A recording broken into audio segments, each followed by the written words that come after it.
যা যা বলার বলো বলো বলো বলো ভাই বাকি অবশেষে অনিতা ছবি যে ছবি দেখানো হয় সেই ছবি দেখানো হচ্ছে কি বলবেন?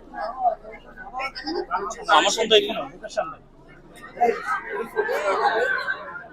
প্রচুর মানুষের ভিড়, মানুষ উৎসাহী এসেছে। এরকম আরো অনেক সুযোগ, আরো অনেক সিনেমা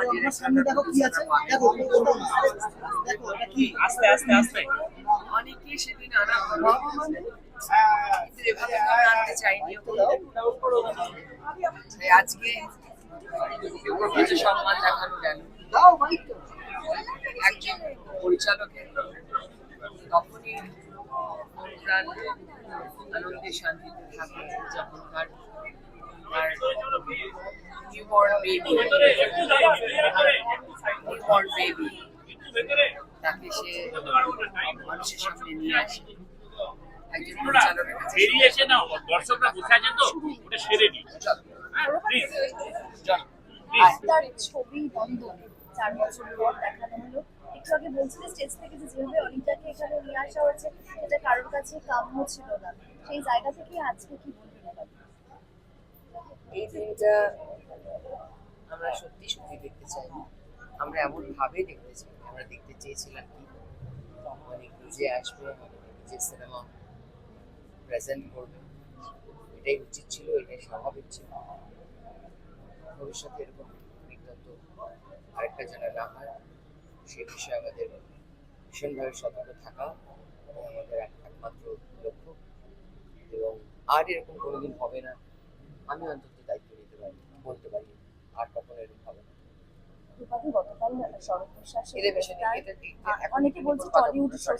আমি এটা আপনি কথা বলবো না, আমি সারাদিন অনেক জায়গায় বলে নিয়েছি, এটা টলিউড ইন্ডাস্ট্রির বাকি কোনো বিষয় নিয়ে কথা বলার জায়গা নয়। শুধু শুধু আমার যে বন্ধু অনেক, আমি তার সম্বন্ধে বলতে পারি, ওর বানানো সিনেমা সম্বন্ধে বলতে পারি, আর এখানে অন্য কোনো বিষয় নিয়ে একটা কথা বলতে রাজি না। অনেক অনেক খুব বন্ধু ছিল এবং খুব আমার সঙ্গে মজার একটা সম্পর্ক ছিল।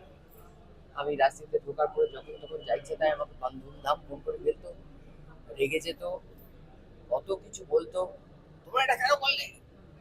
আরে বাচ্চা বাবা শান্ত হও, দেখছি তো, দাঁড়াও না। রেগে যাওয়ার কারণটা কি ছিল? মানে অনেক কিছু, ও কিছু ভালো না লাগে, তোমরা তো কিছু বলছে না, এটা হচ্ছে সেটা হচ্ছে, মানে ও এই সরকার যেটা ছিল সেটা নিয়ে ঝামেলা হলে সেটাও আমাকে বলতো, ওই সরকারে কোনো কিছু পছন্দ হলে সেটাও আমাকে ফোন করে বলতো। সে বলার স্বাধীনতাও ছিল, সে বন্ধুত্বটা আমাদের মধ্যে ছিল। আমি ঠিক ভাবতে পারিনি যে এত তাড়াতাড়ি এরকম কিছু ঘটবে। তবে এই ইন্ডাস্ট্রির যে দুরবস্থা হয়েছিল তাতে প্রচুর মানুষ কিন্তু ডিপ্রেশনের শিকার হয়েছেন, প্রচুর মানুষ ডিপ্রেশনের শিকার হয়েছেন এই ইন্ডাস্ট্রির যে দুরবস্থায় গত কয়েক বছর হয়েছিল। And they should end. Pure and simple, they should end. এসব আর যেন কখনো না হয়, কোনোভাবে কাউকে মেরিট বেসড কাজ পাবে মানুষ, তার বাইরে কিছু ফেভারিটিজম, নো ফেভারিটিজম। গতকাল আমরা দেখেছি কিভাবে পচা ডিম ছোড়া হয়েছিল। আইসব কি করবো।